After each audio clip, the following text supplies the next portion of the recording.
본 방송에서 제공하는 투자 정보는 투자 판단에 대한 조언입니다. 방송에서 제공하는 주식의 가치, 가격 상승 및 가격 하락에 대해서는 방송사에서 보장하지 않습니다.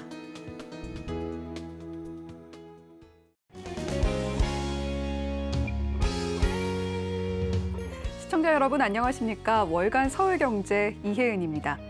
자, 지난 상반기 우리 시장 참 긴 조정기를 보냈죠. 그랬던 만큼 우리 시청자 여러분들께서도 조금은 힘든 시간 보내시지 않았을까라는 생각이 드는데요. 자, 하지만 하반기에 들어서면서 시장 분위기 조금은 달라진 모습입니다.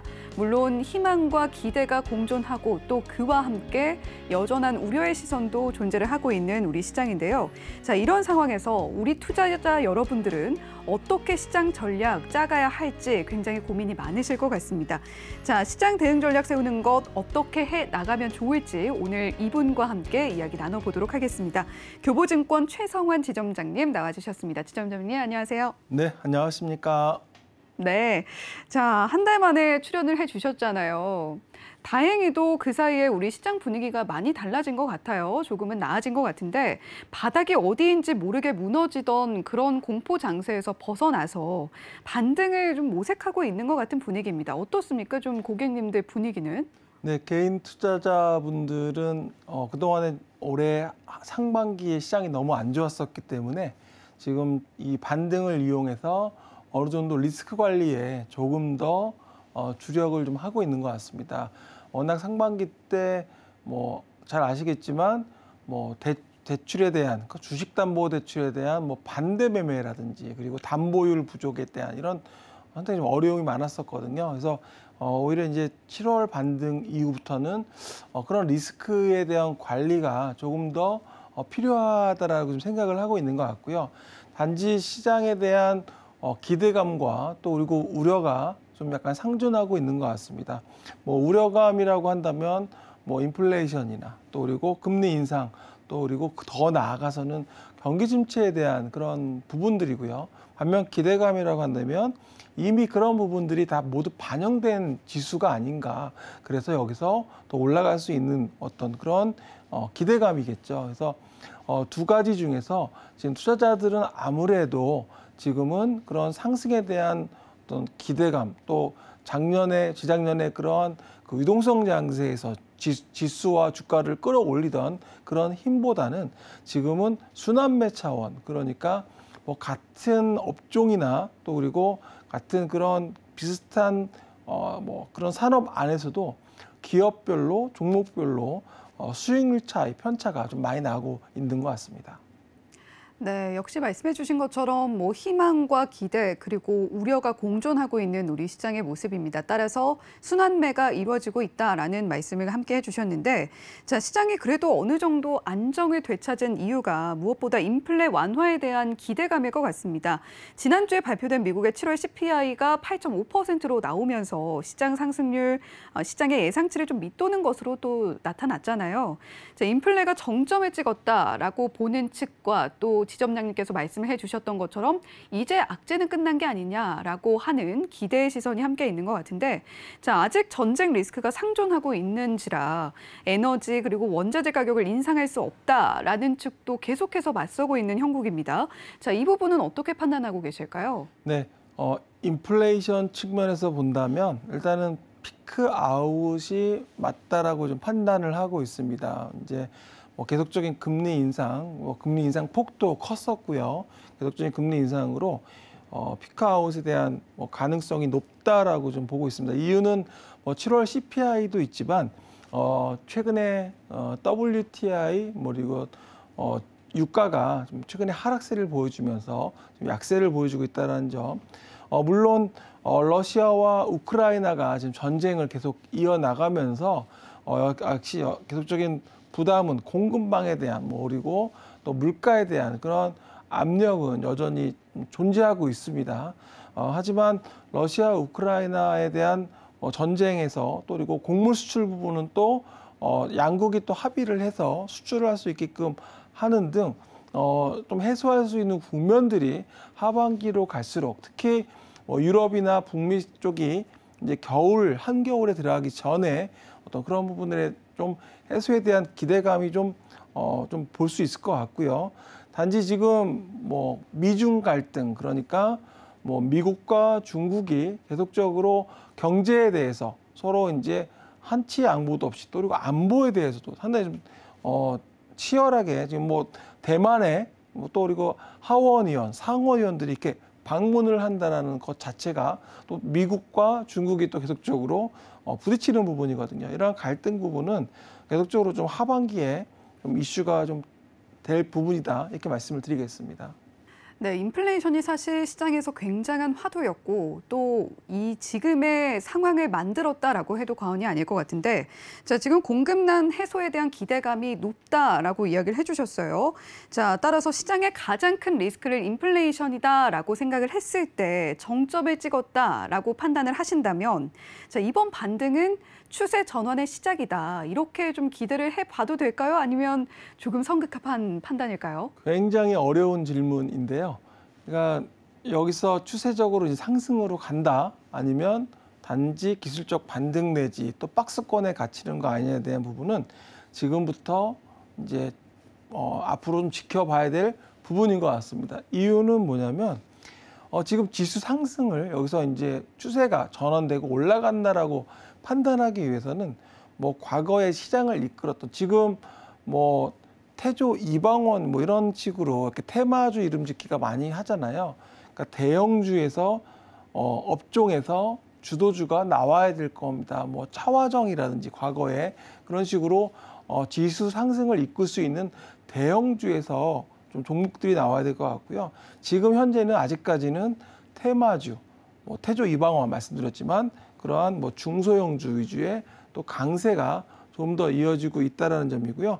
그래서 당분간은 눈치 장세가 이어질 것으로 보여지고, 8월 달 현재 시점에서 본다면 지수 상반, 저희가 이제 8월 기준으로 본다면 2600에서 2650 정도가 지수의 상단부 정도로 좀 보고 대응하는 전략이 좋을 것 같습니다. 네, 일단 완벽하게 추세 전환에 대해서 생각을 하려면 대형주 중심의 어떤 주도주가 나와야 한다라는 이야기를 해주셨어요. 자, 사실 지난달에는 크게 부각이 되지 않았던 이슈인데 미국과 중국의 패권 다툼이 또 한창 열을 올리고 있는 것 같습니다. 자, 낸시 펠로시 미 하원 의장의 대만 방문 이후에 상당히 그 갈등이 격화가 되고 있고, 또 미중 갈등이 수면 위로 떠오르면서 우리나라도 좀 불안에 떨고 있는 모습이거든요. 지난 2018년에 미중 무역 전쟁 때를 돌이켜 보면 사실 그때는 시장에 좀 안 좋은 여파가 많이 미쳤던 것 같아요. 자, 이 이슈 우리 증시엔 전반적으로 어떤 영향을 미치게 될 거라고 좀 보고 계시는지요? 사실은 중국은 뭐 이미 뭐 과거에는 뭐 글로벌 전체 시장에서 세계에서 공장, 뭐 굴뚝 이런 표현을 했었는데, 지금은 뭐 생산도 하지만 소비도 많이 하는 거대한 소비 시장으로 지금 성장을 하고 있거든요. 중국에서 소득 수준이 올라가고 워낙 인구가 많다 보니까 거기에서 소비하는 부분들도 무시할 수가 없습니다. 예를 들면 동남아 같은 경우도 경제라든지 이런 부분들은 또 중국과 밀접하면서 안보는 또 미국과 또 밀접하거든요. 그러다 보니까 양쪽에서 이렇게 외교를 할 수밖에 없는 상황이고, 미중 분쟁이 났을 때 과거에 말씀하신 것처럼 신흥국 쪽의 타격이 좀 컸습니다. 왜냐하면 뭐 자금 유출이라든지 또 이런 위기들이 오기 때문에 미중 분쟁이 일어난다면 역시 신흥국 쪽, 특히 최근에 중국이 금리를 인하했습니다. 지금 미국과 유럽 등 선진국은 금리를 올리고 있는데 중국은 금리를 내렸거든요. 여기에 또 시장이 반응을 오히려 하락했습니다. 이유는 중국이 지금 뭔가 경제가 걱정이 된다. 특히 부동산이나 여러 가지 측면에서 그런 위기의식이 좀 나오는 것 같습니다. 그래서 중국과 미국이 지금, 사실 중국은 10월에 또 행사가 있고 미국은 11월에 행사가 있는데 11월에 미국과 중국의 시진핑과 조 바이든이 미팅이 아마 가능하다라는 그런 뉴스가 나왔거든요. 그래서 뭔가 그때까지 미국과 중국이 계속 강대강으로 가면서 해결의 실마리를 찾을 수 있을지 좀 지켜봐야 될 것 같고요. 무엇보다도 지금은 뭐 미중 분쟁도 있지만 글로벌 원자재라든지 그리고 뭐 식량이라든지 또 기후 위기 이런 부분에 좀 해결할 이슈가 많다라는 점. 그래서 일단은 지금 뭐 앞서 잠깐 말씀하셨지만 여기서 반등이 이어질 거냐, 계속 이어질 거냐에 따라서 첫 번째 연말 2,900까지 간다라는 강세론자가 있고요. 또 반면에 여기서 한번 그런 중국 쪽에 그 말씀드린 충격이 한번 오면서 코스피가 직전 저점을 깨고 내려갈 수도 있다라는 상당히 상반적인 그런 의견들이 조금 있거든요. 그래서 지금 현재 시점에서는 양쪽에 좀 추이를 보면서 전략을 세우는 게 지금은 좋을 것 같습니다. 네, 중국과 미국 현재로서는 또 굉장히 중요한 이벤트를 앞두고 있습니다. 미국은 뭐 중간 선거라는 큰 이벤트가 있고 중국 역시 시 주석이 연임을 할 것이냐 말 것이냐 이 부분을 두고 굉장히 촉각을 또 곤두세우고 있는 그런 상황인데요. 자, 현재 상황에서 미국과 중국 누구도 승자가 될 수 없는 상황이고 우리는 그 중간에서 계속해서 저울질을 하면서 상황을 잘 살피는 그런 기민함이 필요하겠다라는 이야기를 해주신 것 같습니다. 자, 앞서 이야기 나눠본 이슈들 보면 외국인의 자금 유입 또는 유출에도 굉장히 큰 영향을 주지 않을까 싶은데 사실 긴 조정기를 거칠 때 외국인들의 자금이 바이 코리아, 산다가 아니라 떠난다. 이제 한국 안녕 뭐 이런 의미에서 바이 코리아라고도 하더라고요. 자, 지금 지수는 올랐지만 환율이 아직 불안해서 걱정인데 외국인들의 흐름, 변수는 뭘로 보시고 계신지도 굉장히 궁금해요. 네, 아무래도 외국인 입장에서는 뭐 환율이 뭐 가장 중요하겠죠. 뭐 1,300원대에서는 뭐 그 이상 올라가겠다면 불리할 수밖에 없지만 최근 들어서는 그 기조가 조금은 꺾여서 그런 흐름이 이어지고 있고요. 그러다 보니까 앞서 잠깐 말씀드린 것처럼 중국 쪽에 대한 그런 미중 분쟁이나 중국 쪽에 대한 그런 신흥국에 대한 위기 의식 때문에 오히려 하반기에는 국내보다는 미국 증시를 좀 좋게 보는 그런 투자자들도 좀 늘고 있습니다. 그래서 선진국 쪽, 특히 미국 증시에 대한 기대감을 가지고 있는 분들이 많아지고 있다.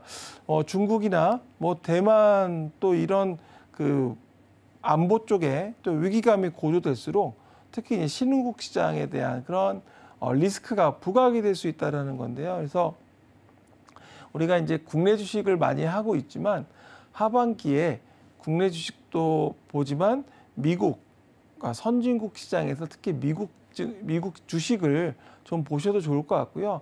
미국 주식은 지금 뭐 상당히 많이 빠졌다가 최근에 좀 올라온 편이긴 하지만 그래도 고점 대비 생각하면 여전히 많이 하락해 놓은 상황이거든요. 그래서 뭐 국내 주식과 미국 주식을 이렇게 같이 보시면 저는 좋을 것 같습니다.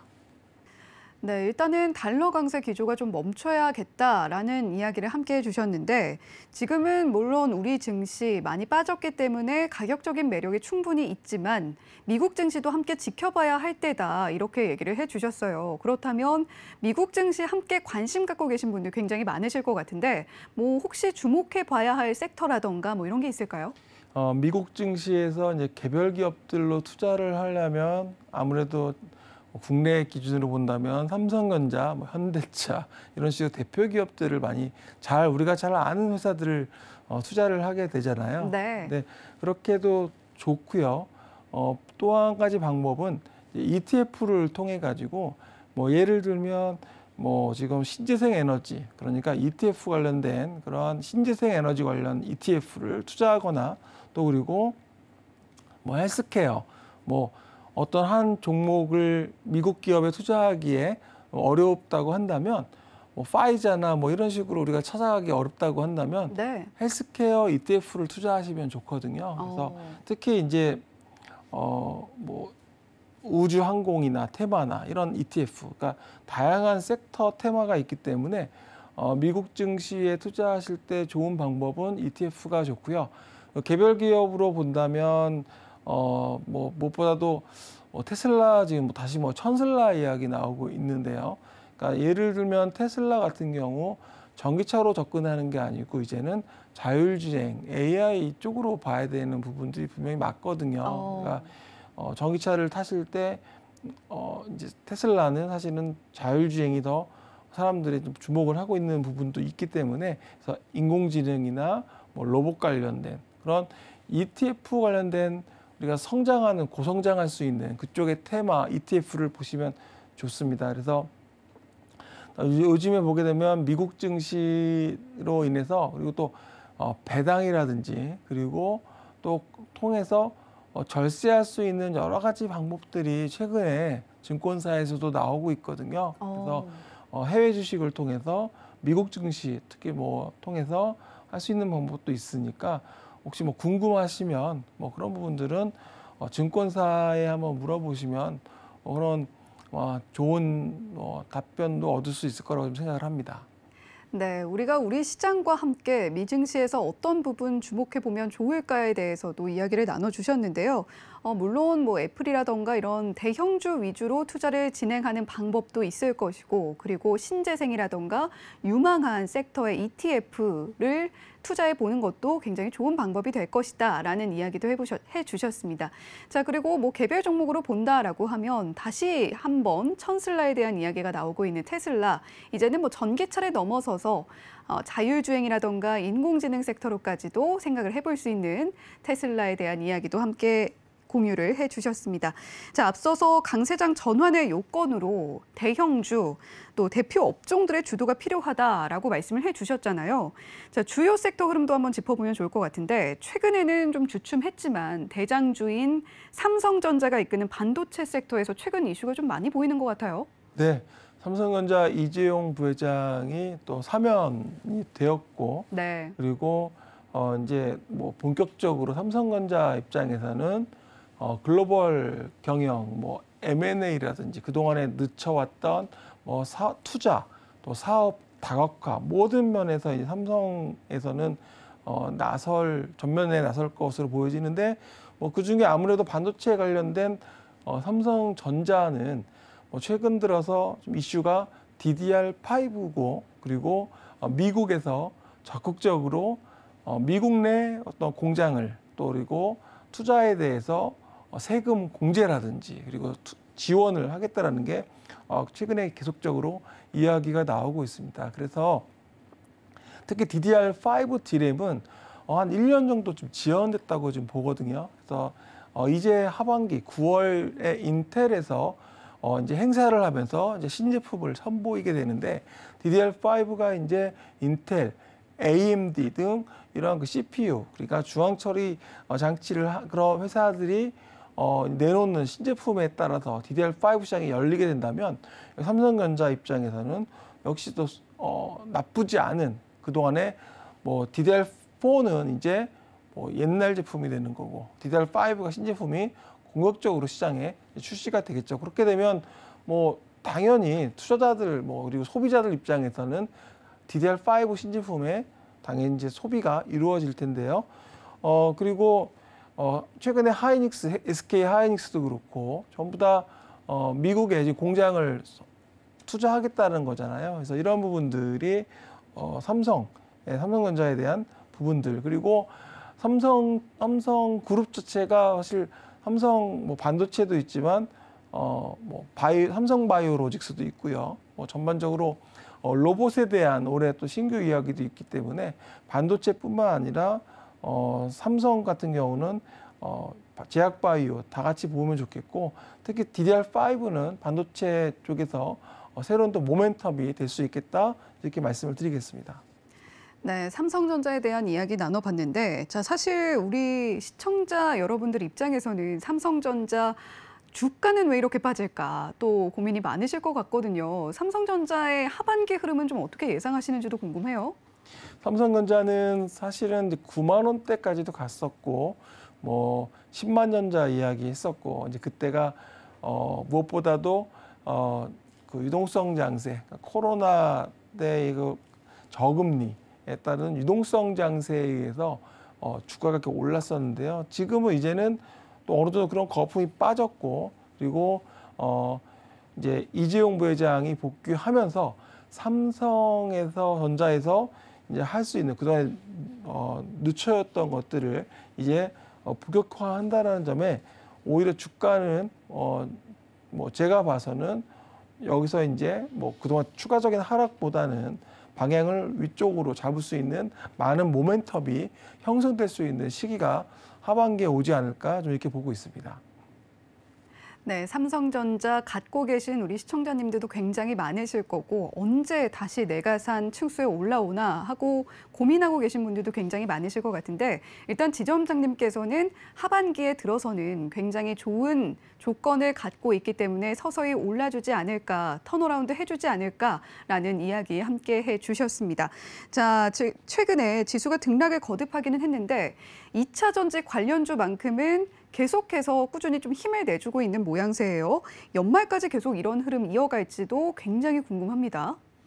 미중 문쟁에 역시 또 2차 전지가 또 역시 영향을 받고 있습니다. 그래서 미국산 이제 뭐 제품에서 중국산의 그런 거를 제 부품이나 이런 부분들을 뭐 사용 안 하겠다라는 뭐 이런 이야기까지 나올 정도로 굉장히 지금 강대강인데요. 이렇게 되면 사실은 미중 분쟁의 수혜에는 이제 한국 기업들이 많이 볼 수 있습니다. 특히 이제 최근에 그 테슬라에서 중국산 LFP 배터리라고 그래서 이제 전기차에 채용되는 배터리의 보급형 쪽으로 50%까지도 MS를 LFP 배터리로 교체를 했는데요. 그렇게 되다 보니까 뭐 테슬라 입장에서는 그 부분이 또 영향을 받잖아요. 그래서 국내 한국 같은 경우는 기존의 3원계 그러니까 NCM이라고 보통 얘기하는데요. 니켈, 코발트, 망간 이 NCM 제품보다 조금 더 싼 저렴한 하이 망간 배터리 그러니까를 지금 개발하고 있습니다. 그래서 하이 망간 배터리는 그 NCM에서 니켈과 코발트를 빼고요. 거기다 이제 리튬하고 망간 함량을 높여준 제품인데 그런 리튬 이온 아까 말씀드렸던 NCM과 그리고 LFP의 중간에 있는 게 바로 이 하이 망간 배터리거든요. 그래서 이제 한국 입장에서는 중국 거를 배제한다고 하면 이제 하이 망간 또는 NCM 거를 사용할 수 있는 그런 상황이 전개가 되기 때문에 이런 미중 분쟁에서는 2차 전지 쪽으로는 나쁘지 않고요. 특히 최근에 태양광주들 많이 좋잖아요. 네. 풍력이라든지 이런 여러 가지 관련해서 또 로봇 관련주도 결국에는 이런 에너지를 저장을 해야 되거든요. 그래서 에너지를 저장하기 위해선 2차 전지가 필요한 그러니까 ESS를 만들기 위해서는 역시 또 이런 2차 전지가 필요하기 때문에 그런데 2차 전지는 친환경에도 역시 가장 큰 수혜주로 부각이 되고 미중 분쟁에서도 사실은 중국계 배제가 된다면 또 한국계 올라갈 수 있는 그런 여지도 있다 이렇게 좀 보고 있습니다. 네, 최근에 미국에서 IRA라고 하죠. 인플레이션 감축 법안이 통과가 되면서 우리 시장에도 태양광, 풍력, 로봇 이런 종목에서 굉장히 훈풍이 불어드는 모습 확인이 됐습니다. 2차 전지도 당연히 수혜를 받고 있고요. 또 IRA에서 핵심적으로 이야기를 하는 부분이 아무래도 중국산 제품을 허용하지 않는다라는 점이 있기 때문에 우리 시장도 역시 이런 미중 갈등의 수혜를 특히 2차 전지는 계속해서 받을 수 있을 것으로 본다라고 이야기를 해주셨습니다. 자, 그렇다면 2차 전지를 둘러싼 최근 이슈들 전반적으로 짚어주시기는 했는데 최대 수혜주는 어떤 종목으로 좀 보세요? 저는 LG 에너지 솔루션, 삼성 SDI, SK 다 좋다고 보고 있는데요. 네. 그 중에서 LG 에너지 솔루션 같은 경우는 최근에 그 단기 악재가 모두 이제 반영이 됐고 그래서 밸류에이션이 좀 높다라는 측면이 있지만 역시 계속적인 가격이 지금 교보증권에서는 목표 주가를 지금 50만 원을 제시하고 있는데요. 결국에는 LG 에너지 솔루션이나 삼성 SDI, SK 이노베이션 모두 제가 봐서는 좋아 보이는데요. 그래서 그 중에서 LG 에너지 솔루션은 이제 보호회수 특히 최근에 그런 오보행 이슈가 있었는데 거기에 대한 우려로 눌려왔던 게 다 해소가 됐기 때문에 오히려 지금 여기서는 가파르게 성장할 수 있는 부분들이 하반기와 내년에 조금 더 좀 부각이 될 수 있겠다고 보고 있고요. 실질적으로 지금 뭐 증설 계획이나 뭐 수주 잔고 뭐 이런 부분들이 계속적으로 지금 상향 조정하고 있거든요. 그래서 이런 부분들을 본다면 뭐 특히 이제 회사에서는 향후 5년간 매출액이 3배 성장할 수 있다. 이렇게 지금 회사 측에서 지금 발표한 내용이거든요. 그 정도로 자신감이 있다라는 점은 뭐 친환경, 뭐 2차 전지 관련돼서 LG 에너지 솔루션을 좀 관심 있게 보셔도 좀 좋을 것 같습니다. 네, 2차 전지 관련주 일단은 단기 악재가 모두 반영된 LG 에너지 솔루션 좋게 보고 있다라고 이야기를 해주셨고, 뭐 뿐만이 아니라 SK 하이닉스라던가 삼성 SDI, SK 이노베이션 모두 좋게 보고 있다라는 이야기를 해주셨습니다.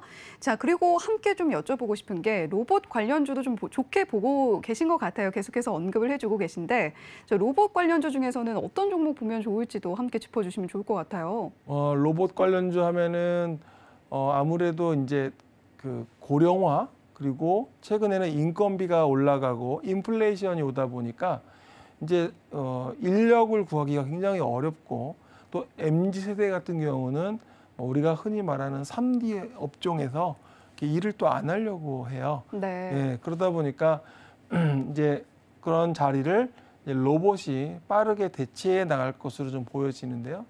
그래서 그 로봇 관련주로 이제 관련된 결국에는 삼성이나 현대 대기업이 지금 투자를 먼저 앞서 진행을 하고 있습니다. 네. 테슬라도 마찬가지고요.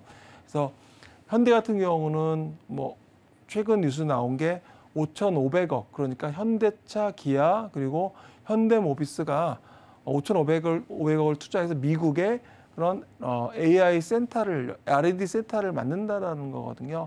그러니까 로봇뿐만 아니라 자율주행에도 다 필요한 부분들이라서, 그래서 삼성과 현대가 하고 있고, 그리고 그 밸류 체인에 들어가 있는 회사들이 저는 같이 동반 성장할 거라고 생각을 합니다. 지금 앞서 2차 전지 소재들도 많고 부품도 있고 그리고 뭐 장비주도 있듯이 결국에는 로봇 관련된 그런 밸류 체인에 들어가고 있는 기업들, 현대와 삼성의 그런 축에 들어가 있는 회사들이 있는데요. 뭐 그런 회사가 예를 들면 인탑스라든지 그리고 이렌텍 이런 회사들이 있거든요. 그래서 이런 회사들에 대해서는 펀더멘탈도 실적도 나오고 있고, 그리고 성장에 대한 부분, 그러니까 뭐 우주항공이나 로봇이나 이런 쪽에 계속적으로 연관될 수 있는 그런 회사들은 좀 주목을 좀 하시면 좋을 것 같습니다. 네, 로봇 관련주들 계속해서 주목하고 계신 우리 시청자님들 굉장히 많으실 것 같은데 또 좋은 인사이트를 함께 주셨습니다. 삼성과 현대는 이미 적극적으로 움직이고 있고 이 밸류체인 안에 있는 그런 종목들 함께 지켜보면 좋겠다. 뭐 이렌텍이라던가 인탑스 같은 종목들 함께 지켜보자라는 이야기도 언급을 해주셨습니다. 자, 그렇다면 이번에는 바이오주 이야기 좀 해보고 싶은데요. 코로나 치료제나 진단키트 쪽으로만 매기가 좀 몰리는 모습이 확인이 됐던 바이오주 입니다. 자, 다른 영역으로 확산이 되지는 않을까 하는 가능성도 엿볼 수가 있을 것 같은데 어떻게 보시나요? 분명히 있습니다. 네. 제가 이제 지난번 출연 때도 제약바이오 헬스케어에 대해서 말씀을 드렸을 때 그런 이벤트들이 과거에는 이벤트가 있어도 시장에서 관심도가 떨어지고 그리고 워낙 수급도 없었고 비어 있었고 했었는데 뭐 우리가 이제 이런 표현을 보통 이제 뭐 여의도에서는 보통 쓰지만 뭐 빈집털이라는 표현을 쓰거든요. 그러니까 제약바이오를 워낙 많이 팔아놔서 수급이 비어 있는 거예요. 그러다 보니까 누군가 이 주식을 사게 되면 주가가 반응을 아주 빠르게 합니다. 그러니까 예를 들면 최근에 뭐 ST큐브라는 기업 회사가 있는데 네. 최근에 주가가 2만 원에서 6천 원대에서 2만 원까지 올라왔어요. 그러니까 뭐냐면 그런 그 항암제를 관련된 회사를 개발하고 있는 회사인데 네. 지금 그 9월에 에스모라고 유럽 종양학회가 있고 그때 3상 결과를 발표한다고 해서 주가가 그렇게 올라온 거거든요. 그러니까 제약바이오 기업들이 약간의 특성이 뭐냐면 과거에 R&D는 시간이 오래 걸리잖아요. 근데 이제 결과가 나올 때쯤 되면 주가가 반영을 하기 시작하거든요. 그래서 그런 회사들이 지금 많이 늘어나고 있습니다. 그러니까 코로나 그 2년 동안 사실은 제약바이오 주가 재미는 없었어요. 그러니까 말씀하신 진단키트라든지 백신이라든지 관련주는 움직였지만 신약 개발하는 회사들은 R&D만 진행하고 있었지 사실 주가 측면에서 재미가 없었는데 이제 진단키트나 코로나가 이제 엔데믹으로 가는 분위기에서 이제는 그런 그 신약 개발하는 회사들이 좀 주목을 받을 것으로 보여지는데 특히 거기에 지금 삼성바이오로직스 주가 차트 흐름을 보게 되면 계속 우상향으로 꾸준하게 올랐거든요. 네. 그러니까 결국엔 삼성바이오로직스가 올라가는 이유는 실적입니다. 그리고 셀트리온도 역시 실적이 좋게 나오고 있거든요. 그러니까 제약바이오가 과거에는 실적은 안 나오지만 적자지만 미래에 대한 기대감으로 이 약이 개발되면 뭐 대박이 날 거다 이런 이야기로 주가가 약간 뻥튀기처럼 움직였기 때문에 그 이후에 또 많이 급락을 했었잖아요. 근데 지금 이제 그 코로나 2년 또 그 기간 동안 착실하게 준비해온 제약바이오 회사들은 이제 거기에 대한 성과가 그런 학회라든지 또 그리고 임상 결과에 대한 발표 등을 통해서 그리고 최근에 보면 티움바이오라는 회사는 또 기술 수출, 라이센스 아웃을 2,200억 규모를 했거든요. 네. 그런 식으로 계속 성과가 하나씩 나올 거기 때문에 제약바이오 회사들 특히 이제 증권사들 레포트를 좀 많이 좀 보시면 좋을 것 같은 게 그런 그 좀 이벤트 또 그리고 학회에서 발표를 앞두고 있는 결과를 예상할 수 있는 회사들에 대한 기업들에 대한 거를 하나 두 개 좀 보시면 좀 좋은 기회를 잡을 수 있지 않을까. 단지 말씀드렸지만 제약바이오는 꽤 쉬다가 또 폭발했다가 좀 쉬다가 이런 게 약간은 그런 기간이 좀 있다라는 점을 감안하셔서 투자를 좀 하시면 좋을 것 같습니다. 네, 제약바이오 관련주들 사실은 좀 움직인 게 아니었나 그동안이라고 생각을 할 정도로 코로나19 이 팬데믹 바람을 타고 진단키트주 그리고 백신 관련주들은 많이 뛰어오르는 모습도 목격이 됐습니다. 하지만 그럼에도 불구하고 다른 R&D 부분에서 계속해서 연구를 해오던 다른 제약바이오주들은 조금은 주춤한 모습, 조금은 시장에서 소외받는 모습을 볼 수가 있었는데 이제는 그 시선이 좀 옮겨질 때가 됐다. 다만 실적과 성과가 좋은 기업들 위주로 좀 지켜볼 때가 됐다라는 이야기를 해주신 것 같습니다. 다만 제약바이오주만의 어떤 사이클이 있는 만큼 그런 부분은 투자할 때 함께 참고를 하셔야겠다라는 이야기도 잊지 않고 덧붙여 주셨습니다. 자, 그렇다면 바이오주, 탑픽주, 삼성바이오로직스, 셀트리온 이야기를 해주셨습니다만 탑픽주는 어떤 종목이 될까요? 말씀드렸던 그 실적도 나오고 그리고 성장성도 있는 두 마리 토끼를 잡을 수 있는 회사가 좀 눈에 띄어서 말씀을 좀 드려보겠는데요. 바이오 플러스라는 회사입니다. 작년 9월에 코스닥에 상장을 했고요. 공모가가 31,500원이었습니다. 지금 현재 주가가 딱 공모가 작년에 공모가 1년 전 정도 수준인데요. 공모가. 네. 보니까 제가 이제 작년에 워낙 그 제약바이오 헬스케어가 안 좋았기 때문에 공모가가 낮았던 것도 있겠지만 이제 공모가를 회복하면서 뭔가 그런 실적에 대한 부분과 성장성을 계속 이야기하고 있는데요. 제가 보는 포인트는 두 가지인데요. 첫 번째 성장성에 대한 부분은 해외 진출입니다. 지금 얼마 전에 중국의 그 하이난성의 히알루론산 관련 필러라고 하는 두 종을 그러니까 얼굴과 바디 제품에 대해서 특별 수입 허가를 지난 7월에 취득을 했습니다. 그래서 중국에서 이제 신속 심사 임상 허가를 진행해서 본토에 내년이나 내후년 진출한다는 그런 이야기인데요. 이 필러가 이게 앞서 잠깐 중국이라는 시장은 과거에는 굴뚝 전 세계의 생산 기지였다면 지금은 소비 그런 소득 수준이 올라오면서 제가 지점이 지금 강남역에 있는데요. 네.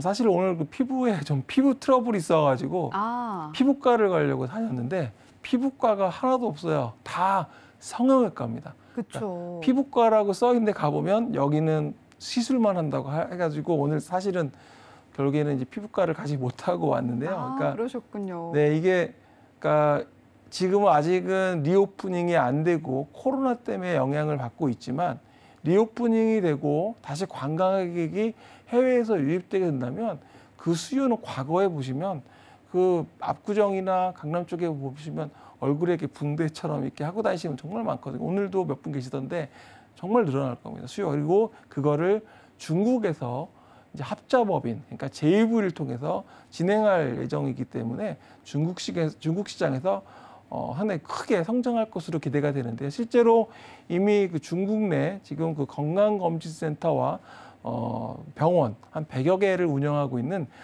쯔밍 건강검진 그룹하고 이미 1호를 오픈을 했습니다. 그래서 이게 프랜차이즈로 계속 늘어날 것으로 보여지기 때문에 과거에 중국에서 LG생명과학이나 휴메딕스가 중국 내에서 허가가 난 이후에 폭발적인 성장을 했었거든요. 그래서 이 부분, 그래서 중국 내에서의 성장과 또 중국뿐만 아니라 글로벌 시장에 대한 성장에 대한 부분을 보셔야 되겠고, 두 번째는 바로 실적입니다. 오늘 뭐 실적을 발표했는데요.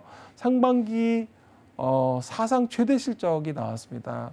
그러니까 계속적으로 이 필러에 대한 그러니까 매출 대비 영업이익률이 40에서 50%, 뭐 높게는 49%까지도 나오는 고마진이거든요. 그래서 이쪽에 대한 부분을 감안한다면 현재 증권사 한화투자증권 목표 주가 지금 45,000원 제시하고 있으니까요. 현재 주가 대비 약 40에서 50% 정도 업사이드가 있는데, 뭐 보통 증권사들이 목표 주가를 1차적으로 써놓고 주가가 뭐 이제 실적과 성장성으로 인해 올라가게 되면 추가적으로 상향하는 부분도 많이 있기 때문에 이 부분은 사실은 2025년에 회사에서 제시하는 가이던스는 매출이 3,000억에 순이익이 1,500억이거든요.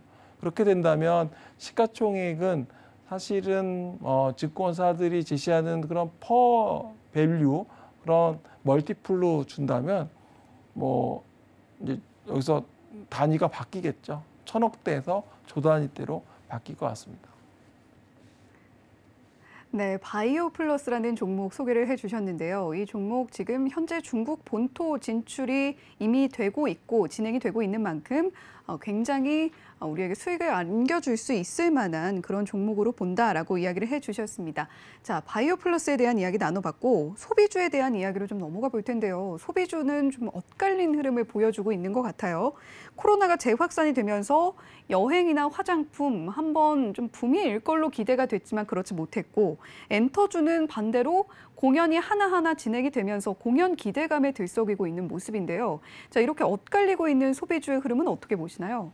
이게 엔데믹과 리오프닝을 기대했는데 사실 면세점 매출이 안 나오잖아요. 네. 과거에 면세점 가면은 정말 중국 사람들 빠글빠글하고 그리고 보따리상도 있었고 과거에 네. 그랬었는데 지금 뭐 LG생활건강이나 아모레퍼시픽을 보니까 특히 아모레퍼시픽은 지금 2, 4분기 영업 손실이 나면서 적자 전환을 했거든요. 그러니까 그만큼 중국에서 대규모 지금 적자, 이제 어닝 쇼크가 발생을 하고 있습니다.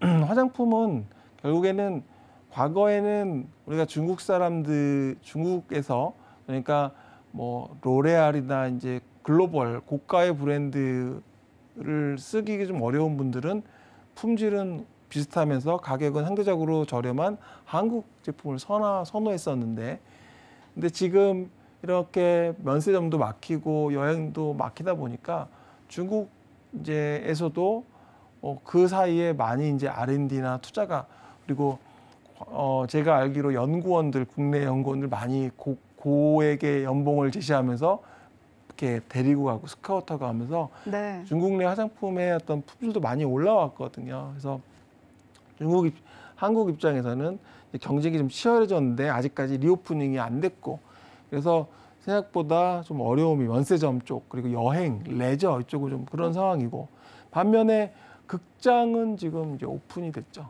그래서 지금 뭐 500만, 1000만 관객 얘기 나올 정도로 그렇죠. 관객들 뭐 한산 이런 영화 뭐 사람들 거의 많이 보고 있고 특히 또 극장 내에서 팝콘과 또 이렇게 뭐 콜라를 먹으면서 이렇게 보시거든요. 네. 옛날에는 얼마 전까지 상상도 못했던 그렇죠.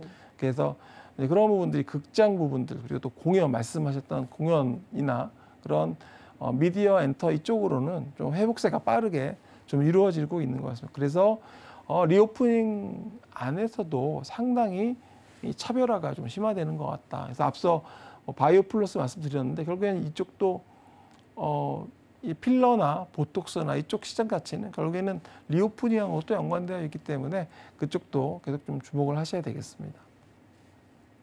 네, 리오프닝 테마 내에서 테마별 좀 차별화가 진행이 되고 있다라는 이야기를 해주셨고요. 자, 이 밖에도 최근에 테마 순환매가 굉장히 빠르게 진행이 되고 있는 것 같아요. 네옴시티 관련해서 건설주라던가 앞서서도 이야기해 주셨던 태양광이나 뭐 신재생 에너지 관련주들, 그리고 방산, 뭐 UAM 이런 관련주들, 뉴스에 따라서 개별 섹터, 특히 중소형주가 좀 빠르게 움직이고 있고 더 강하게 움직여주고 있는데 좋게 보시는 테마가 있는지도 궁금하거든요. 가장 큰, 그러니까 뭐 주식시장에서 가장 좋은 건 뭐 실적이 제일 좋겠죠. 제일 네. 좋은 거고요. 두 번째로는 정책인 것 같아요. 정부 정책. 그러니까 글로벌 좀 정책이 거의 신재생, 기후 위기에 대한 대응하는 이쪽으로 같이 가고 있잖아요. 그래서 결국에는 신재생 에너지, 또 기후 변화 이쪽에는 태양광, 그렇게 한화솔루션 계속 주가가 좋은 이유가 정책적인 그런 계속적인 이슈가 있다라는 점이죠. 그래서 원전 그리고 또 방산 등도 좀 테마가 되고 있고 뭐 우주, 항공, 로봇 지금 결국엔 정책이라든지 또 그리고 기업들이 어떤 그 신사업 그리고 성장 동력으로 찾는 그쪽에 내 포트폴리오 기업들 종목들이 포지션이 돼 있다면 지금 그쪽 방향에서 같이 우상향으로 가겠지만 그쪽 정책주가 지금 아니고 약간 되어 있다면 약간 소외돼 있을 수가 있거든요. 그래서 지금은 이런 테마주 뭐 안 좋게 보시는 분들은 난 가치주만 투자할 거야. 뭐 이렇게 뭐 내가 보는 종목은 정말 좋은 종목이고 이렇게 생각할 수 있지만 지금은 뭐 시장 자체가 그렇게 빠르게 변화가 되고 있고 그렇다고 한다면 당분간은 당연히 좀 글로벌에서 이렇게 많은 정부에서 정책과 자금을 지원해주고 이쪽 부분에 뭐 관심을 계속 갖는 게 좀 좋겠고요. 그래서 예를 들면 한화솔루션 같은 경우도 2020년에 3분기 이후에 지금 처음으로 흑자 전환 성공을 했습니다. 네.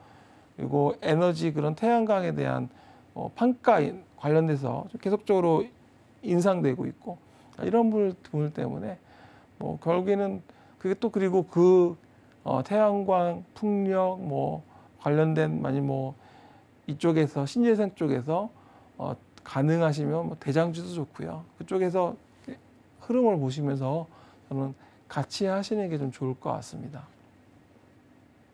네, 여러 가지 테마가 지금 시장에 존재하고 있고 계속해서 순환이 되고 있는 모습이지만 결국에는 실적 그리고 정부 정책이 함께 따라주는 그런 종목들 위주로 그런 테마 위주로 지켜보게 된다면 우리가 실패할 일은 없을 것 같다라고 이야기를 해주셨습니다. 다양한 섹터, 다양한 테마에 대한 이야기 해주셨는데 지점장님이 특히 주목하고 계신 섹터가 있다면 어떤 섹터일까요? 저는 뭐 아무래도 이제 가치주, 성장주 하면 저는 성장주 쪽에 조금 더 좋아하는 편인데, 네. 뭐 성장주 아무래도 이제 다이내믹하잖아요. 가치주라고 한다면 사실은 그러니까 변동성의 차이인 것 같아요. 그리고 근데 지금 현재는 그런 앞서 제가 삼성 반도체 쪽 얘기를 말씀을 드리면서 DDR5에 좀 주목을 하고 있다라고 말씀을 드렸잖아요. 네. 그래서 그런 DDR5 관련된 종목들에 좀 보고 있는데 그 중에 한 종목이 아비코 전자라는 회사가 있습니다. 그러니까 이 아비코 전자는 사실은 뭐 DDR5에 대한 그 개화에 대한 기대감으로 주가가 올랐다가 또 지연되면서 빠졌었고, 최근엔 또 다시 올라가고 있는 이유가 DDR5가 이제는 정말 뭐 향후 4년 사이클 고성장이 예상된다라는 그런 전망들이 계속 나오고 있거든요. 그래서 DDR5는 무엇보다도 DDR4에 비해서는 뭐 처리 속도라든지 모든 게 또 높고, 그리고 최근에 머신 러닝이나 그리고 AI 쪽 고속 데이터 처리가 가능하기 때문에 이제 DDR5에 대해서 그쪽에 메탈 파워 인덕터 이쪽도, 그리고 이런 고소형 고사양의 파워 인덕터가 앞으로 성장을 이끌 거다라는 거죠. 그래서 증권사들은 지금 무엇보다도 이런 그 DDR4가 나왔을 때가 이제 2015년인데 네. 그때 당시에 그 영업이익률을 지금 이미 2분기 때 지금 그 정도 수준의 영업이익률, 그러니까 13%가 영업이익률이 나왔는데요. 네. 그 정도의 마진이 나오기 시작했다라는 점에 좀 주목을 하고 있거든요. 그래서 수익성이 개선되고 있는 가운데 매출도 늘어난다. 그리고 DDR5가 이제 본격 개화하게 되면 이쪽에 대해서 수혜주로 얘기하고 있고, 그래서 SK증권은 지금 목표 주가를 지금 17,000원 지시하고 있거든요. 그래서 올해 하반기 DDR5 9월 달에 뭐 인텔에서 하는 그런 행사도 있고 하니까 좀 그런 뉴스 플로어 상으로도 계속적인 관심이 좀 필요할 것으로 보여집니다. 네, 최성환 지점장님께서는 아무래도 성장주 쪽에 조금 더 관심이 많이 간다라고 이야기를 해주셨고, 그중에서도 DDR5 수혜주로 주목받을 수 있는 아비코 전자에 대한 이야기도 함께 해주셨습니다. 자, 지난 상반기 동안 정말 우리 시장 긴 조정을 거쳤고 많은 분들이 또 힘들어하셨던 것 같아요. 지금 시점에서 조금 멀리 내다보고 투자자분들에게 해주고 싶은 당부의 한마디가 있다면 어떤 게 있을까요? 좀 길게 보고 투자할 수 있는 방법을, 그러니까 사실은 오늘 주식 팔고 주식 안 할 거야 이런 분들은 없잖아요. 네. 그래서 결국에는 좀 길게 볼 수 있는 방법을 좀 자신만의 그런 방법을 찾으면 정말 좋겠는데요.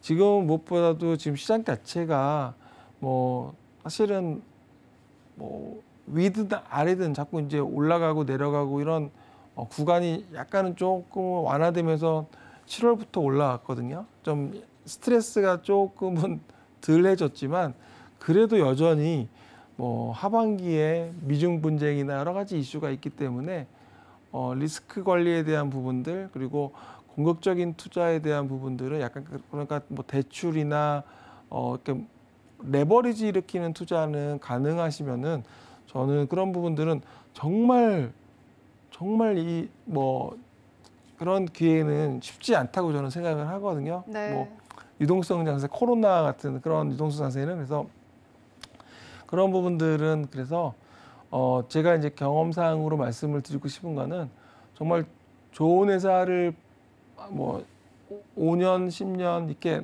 내가 볼 수 있는 회사를 마음 편하게 할 수 있는 회사를 좀 하시면 좋겠고, 단기적으로 이렇게 막 흔들리는 회사들이 많거든요. 그래서 그렇게 하다 보면 돈을, 또 포트폴리오 투자가 약간 어려운 게 뭐냐면 어떤 종목은 오르고 어떤 종목은 빠지고 이러다 보면 사실 수익 내기가 계좌 수익이 많이 안 늘어나서 정말 좋은 거 옥석 가리기를 할 수 있는 그런 눈을 좀 공부를 하시면 좋을 것 같습니다. 네. 자신만의 원칙을 찾았으면 좋겠다라고 이야기를 해주셨는데, 오늘 최성환 지점장님께서 해주신 이야기들이 투자의 원칙을 세우는데 좋은 인사이트가 되지 않았을까라는 생각이 듭니다.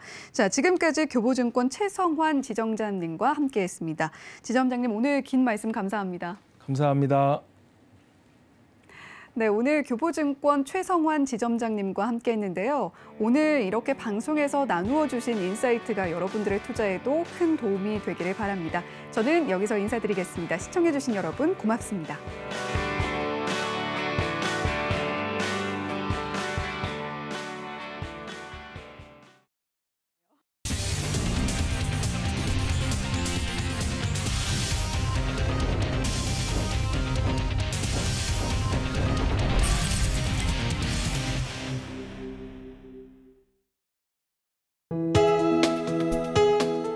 본 방송에서 제공하는 투자 정보는 투자 판단에 대한 조언입니다. 방송에서 제공하는 주식의 가치, 가격 상승 및 가격 하락에 대해서는 방송사에서 보장하지 않습니다.